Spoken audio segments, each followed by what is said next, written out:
Olá, boa noite. Começa agora o Jornal da Justiça desta terça-feira, 19 de janeiro.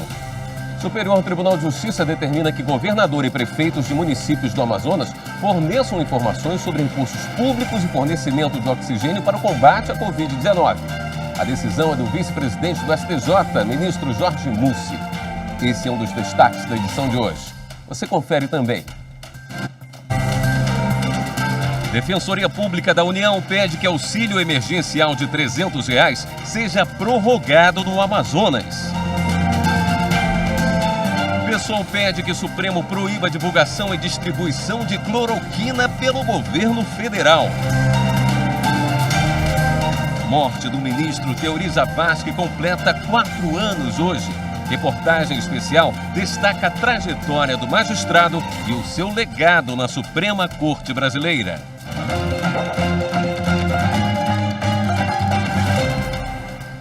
A empresa Andrade Gutierrez assinou hoje um acordo de leniência com o Estado do Rio de Janeiro. O acordo se refere a pagamentos de propina feitos pela empresa em contratos fechados entre 2007 e 2014. Com o acordo, a empreiteira vai devolver aos cofres públicos 44,5 milhões em 16 anos e ainda desistir das ações judiciais propostas anteriormente e que poderiam totalizar mais de 22 milhões de reais de prejuízo. A empresa ainda se comprometeu a implementar um programa de monitoramento dos funcionários para evitar outros atos de corrupção. Com a assinatura desses acordos, além de recuperarmos ativos importantes para o Estado do Rio de Janeiro, nós faremos com que as empresas incluam na sua estrutura organizacional fortes sistemas de compliance, de modo a assegurar e permitir uma atividade negocial juridicamente mais saudável e correta. No acordo assinado com Andrade Gutierrez, o Estado não vai declarar a idoneidade da empresa. O governador interino do Estado, Cláudio Castro, anunciou que a parcela inicial de pagamento da empreiteira, que soma 5 milhões de reais, vai ser destinada ao Fundo Estadual de Assistência Social. A Justiça de São Paulo autorizou a abertura de investigação contra o deputado estadual Fernando Cury. O parlamentar do Cidadania é suspeito de importunação sexual. A queixa foi feita pela também deputada estadual Isa Pena, do PSOL, em dezembro do ano passado. As câmeras do plenário da Assembleia Legislativa de São Paulo registraram a cena. O deputado estadual Fernando Cury, do Cidadania, se aproxima da deputada pelo PSOL, Isa Pena, que conversava com o presidente da casa. O parlamentar a abraça pelas costas e toca na região dos seios dela. A deputada se irrita e o empurra.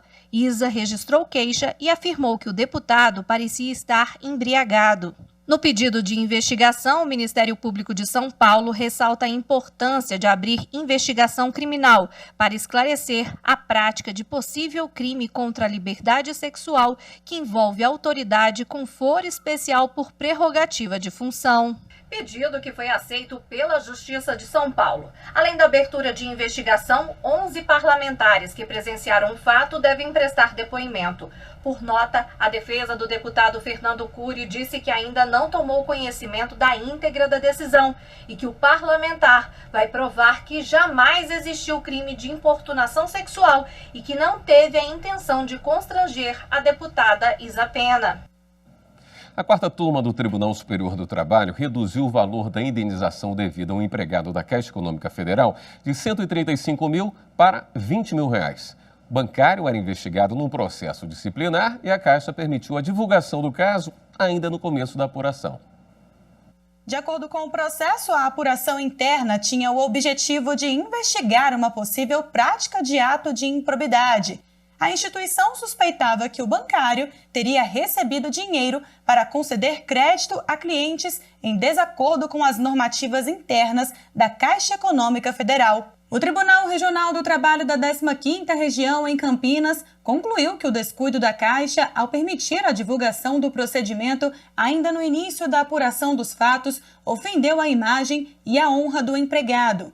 Por isso, condenou o banco ao pagamento de indenização por dano moral no valor de R$ 135 mil.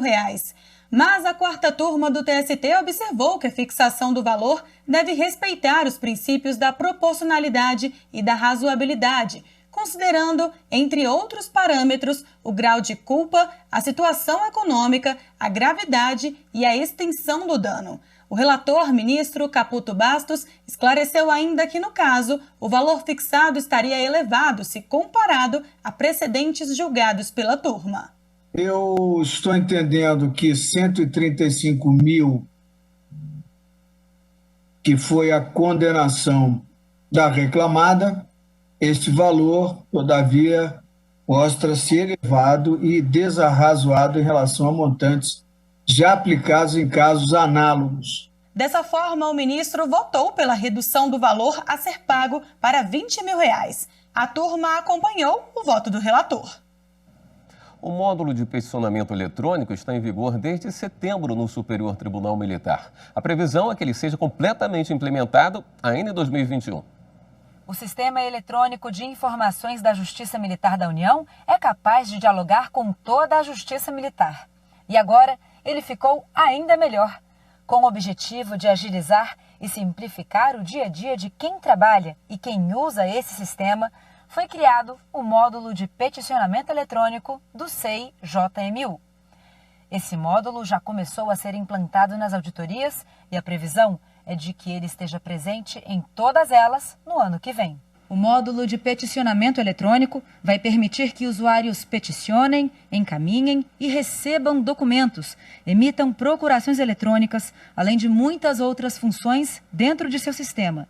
Isso vai aprimorar a transparência, pois o usuário externo agora pode consultar o andamento desses documentos, da mesma forma para o usuário interno, que terá maior controle dos documentos. Tudo isso gera mais controle e eficiência. Sobre a intimação eletrônica, uma padronização no envio de notificações encurtou o caminho para que as partes ganhem tempo. Com um layout definido por meio do editor da plataforma, não existe mais a necessidade de encaminhar carta pelos correios ou passar pelo protocolo geral. Quanto à procuração eletrônica, o módulo permite ao usuário externo outorgar com segurança procurações para terceiros atuarem em seu nome, sem a necessidade de elaborar, renunciar ou cancelar procurações em cartório. Economia e otimização de recursos humanos e financeiros são os resultados dessas ações, sem contar com a desburocratização de procedimentos. Com a padronização do serviço administrativo da JMU em todo o país, é o cidadão quem ganha com celeridade, transparência e eficiência. Em caso de dúvidas sobre como fazer qualquer um desses procedimentos, o Superior Tribunal Militar disponibilizou um manual em seu portal. Em acesso rápido, você clica na aba Serviços e, em seguida, em SEI-JMU. Lá, você vai ter acesso ao manual e orientações onde poderá tirar qualquer dúvida sobre o módulo. Em vez de seguir, STJ determina que gestores do Amazonas forneçam informações sobre recursos públicos e fornecimento de oxigênio para o combate à Covid-19. Detalhes depois no intervalo.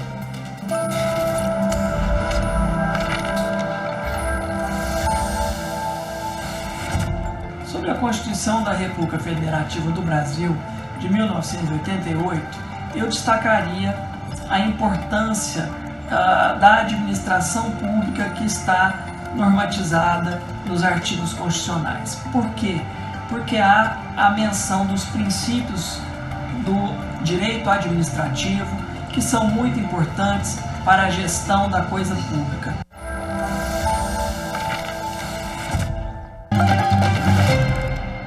O Superior Tribunal de Justiça determina que gestores do Amazonas forneçam informações sobre recursos federais para o combate à Covid-19 e prestem esclarecimentos detalhados sobre quando tiveram conhecimento do risco de desabastecimento de oxigênio nas unidades de saúde. Na decisão, o vice-presidente do Superior Tribunal de Justiça, ministro Jorge Mussi, no exercício da presidência, determinou, a pedido do Ministério Público Federal, dentro de um inquérito que tramita no STJ, que gestores estaduais e municipais do estado do Amazonas forneçam uma série de informações como o valor total de recursos federais recebidos, as ações adotadas no combate à pandemia, o número de leitos clínicos e de UTI à disposição, o número de profissionais envolvidos nas ações de combate à pandemia, entre outras informações técnicas sobre as ações de saúde pública desenvolvidas pelo SUS. Além disso, o pedido feito pelo MPF inclui o envio de informações detalhadas sobre o fornecimento de oxigênio para o Estado, bem como dados sobre as empresas fornecedoras e cópia dos procedimentos de contratação. Os gestores públicos citados também deverão informar os critérios técnicos utilizados para verificar a necessidade de oxigênio para as unidades de saúde do Estado, além da frequência das entregas e quais os setores responsáveis pela demanda. Eles têm 48 horas para apresentar as informações. O inquérito tramita em segredo no STJ. A Defensoria Pública da União no Amazonas entrou com uma ação civil pública na Justiça Federal para que o auxílio emergencial seja prorrogado no Estado. O pedido é para que o pagamento de R$ 300 seja assegurado à população amazonense por mais 2 meses ou até que acabe a fila de espera dos leitos clínicos e de UTI na rede de saúde pública e privada do Estado. Mais de 500 pessoas estariam aguardando vaga nos hospitais do Amazonas. Para a Defensoria Pública, diante das medidas cada vez mais restritivas de isolamento social impostas pelo governo do Estado, a continuidade do auxílio emergencial é imprescindível para que os mais vulneráveis possam cumprir o isolamento sem colocar em risco a sobrevivência deles.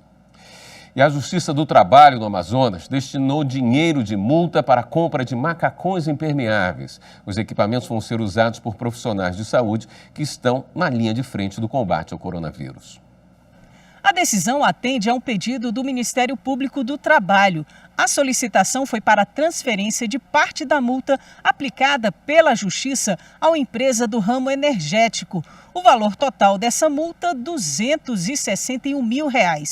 A Justiça, o Ministério Público do Trabalho, pediu a transferência de parte desse valor. Ao todo, R$ 114 mil que vão completar a quantia necessária para a aquisição de 1.200 macacões impermeáveis. Equipamentos que vão ser usados por profissionais que estão na linha de frente do combate ao coronavírus. A decisão é do juiz Lucas Pasquale, da 16ª Vara do Trabalho de Manaus. É com a repórter Marta Ferreira que a gente conversa ao vivo agora sobre um pedido apresentado ao Supremo pelo PSOL. Boa noite, Marta. Que pedido é esse? Boa noite, William. Boa noite a todos. O partido pede que o Supremo proíba o governo federal de fazer propaganda de medicamentos ineficazes contra a Covid-19. O pedido inclui ainda que seja proibido o incentivo do uso de medicamentos como cloroquina ou ivermectina como forma de tratamento precoce da doença. Também pede que esses medicamentos sejam proibidos de serem distribuídos como forma de tratamento precoce. O partido também quer que o governo federal comece uma campanha de incentivo à vacinação contra a Covid-19. Esse pedido foi feito hoje, incluído em uma ação que trata da vacinação contra a Covid-19 e é de relatoria do ministro Ricardo Lewandowski. William. Muito bem, obrigado, Marta. E agora a gente traz notícias da Justiça Eleitoral. 8 milhões de brasileiros justificaram a ausência no primeiro turno das eleições de 2020. O prazo para apresentar a justificativa terminou na última quinta-feira, dia 14. O TSE queria evitar filas e aglomerações por conta da pandemia e disponibilizou 2 ferramentas para os eleitores realizarem a justificativa: o aplicativo e-Título e o sistema Justifica. 8 milhões e 114 mil pessoas utilizaram essas ferramentas virtuais para regularizar a sua situação em relação ao primeiro turno das eleições. Mas vale lembrar que quem não votou no segundo turno também precisa justificar e o prazo para isso é até o dia 28 de janeiro. Quem não vota e não justifica precisa pagar multa. E enquanto estiver em débito com a Justiça Eleitoral, não pode, por exemplo, emitir passaporte ou receber salário de emprego público, entre outras sanções. Outro detalhe importante: os eleitores de Macapá têm um prazo diferente por conta do adiamento das eleições na cidade, que encerram nos dias 5 de fevereiro para o primeiro turno e no dia 19 de fevereiro para o segundo turno. O Brasil conta atualmente com 33 partidos registrados e 77 em processo de formalização. A lista dessas legendas em construção está disponível no portal do Tribunal Superior Eleitoral. Também encontra informações sobre a legislação partidária e as bancadas das legendas na Câmara e no Senado. Atualmente, o Brasil tem 33 partidos políticos registrados no TSE. Outras 77 legendas ainda estão em criação. No site do Tribunal Superior Eleitoral, o eleitor encontra a relação de todas as legendas que já preencheram os requisitos exigidos pela legislação. Para conseguir o registro na Justiça Eleitoral, os fundadores de um partido precisam cumprir uma série de etapas, como elaborar programa e estatuto, que devem ter a assinatura de pelo menos 101 eleitores moradores do Brasil e com os direitos políticos plenos, conseguir o registro do partido em cartório de Brasília, assim como publicar o estatuto no Diário Oficial da União, informar o TSE do processo de criação da legenda, obter o apoiamento de um número mínimo de eleitores. A quantidade equivale a 0,5% dos votos válidos da última eleição para a Câmara dos Deputados. Os apoiadores devem estar distribuídos em ao menos 1/3 das unidades da federação, representando ao menos 0,1% do eleitorado de cada uma delas. E isso deve ser feito em até 2 anos. Ter o pedido de registro de estatuto aprovado em sessão plenária do TSE. Para consultar todas as informações sobre os partidos políticos registrados no Tribunal Superior Eleitoral, o internauta deve acessar o site do Tribunal, tse.jus.br, clicar na aba Partidos e depois no item Partidos Políticos. Aqui também é possível encontrar a legislação referente aos partidos, assim como as bancadas das legendas na Câmara e no Senado, os registros de partidos políticos entre 1945 e 1979 e informações sobre a fidelidade partidária. E no próximo bloco, morte do ministro Teori Zavascki completa 4 anos nesta terça-feira. Voltamos depois do intervalo.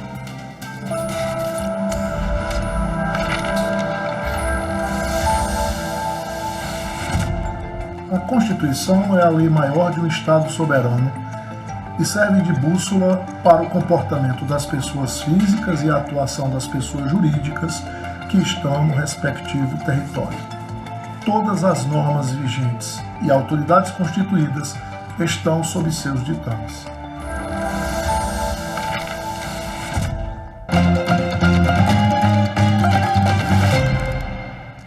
Nesta terça-feira, 19 de janeiro, a morte do ministro Teori Zavascki completa 4 anos.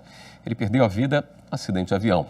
4 anos também foi o período que ele ocupou uma das cadeiras do Supremo Tribunal Federal. O ministro foi homenageado diversas vezes ao longo dos últimos anos. Familiares, colegas e amigos fazem questão de honrar o enorme legado deixado por Teori Zavascki. O ministro Teori Zavascki assumiu a vaga no Supremo Tribunal Federal em 2012, depois de 9 anos no Superior Tribunal de Justiça. Nos 4 anos dedicados à Suprema Corte, ele foi relator de mais de 2.000 processos. O mais conhecido deles, em 2014, um inquérito que expôs o maior caso de corrupção da história do país, a Lava Jato.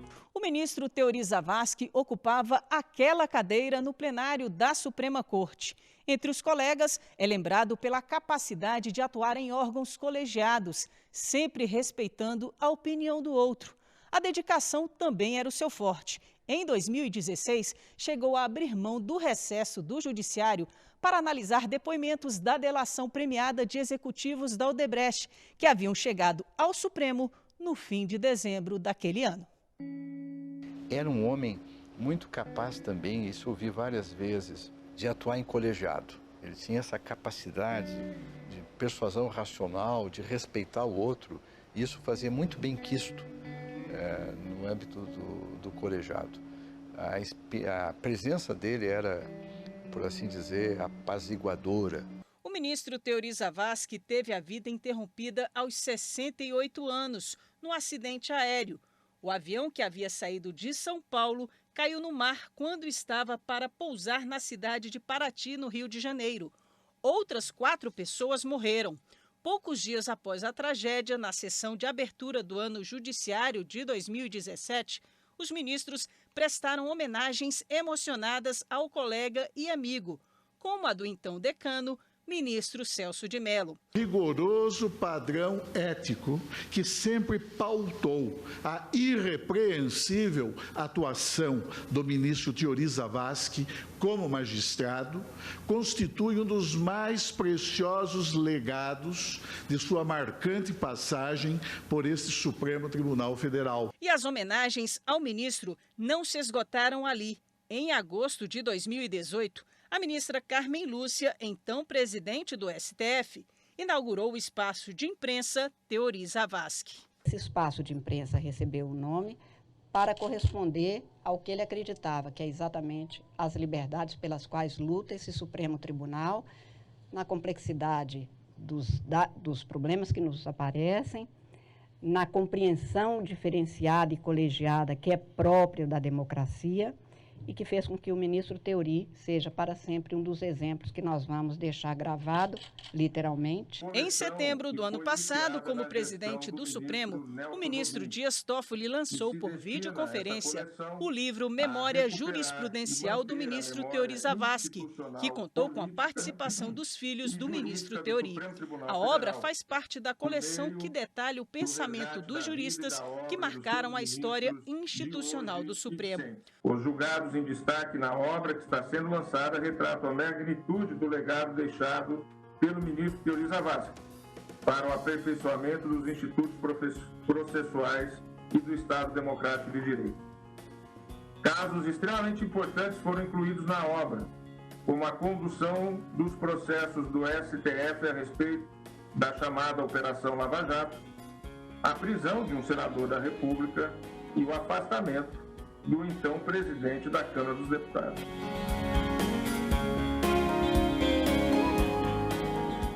Teori Albino Zavascki nasceu em Santa Catarina, mas adotou o Rio Grande do Sul para morar, formar família e construir a carreira jurídica. Descendente de pai polonês e mãe italiana, era um apaixonado por futebol. Torcia pelo Grêmio, onde tinha cadeira cativa no conselho do clube. Era viúvo e deixou 3 filhos. Deixou também um enorme legado e um vazio no coração da família e amigos. Morte não combina com Teori. O Teori era vida, era respaldo, era sustentação, era referência. Esse legado do ministro Teori Zavascki não se dissipou. Cosmicamente está por aí, servindo de inspiração para as presentes e futuras gerações. Fui amigo dele, admirador e continuo sendo da memória dele. E é uma memória perene. Passou por aqui e não perdeu a viagem. Por isso é que falo de eterna, saudosa e eterna memória do ministro Teori Zavascki.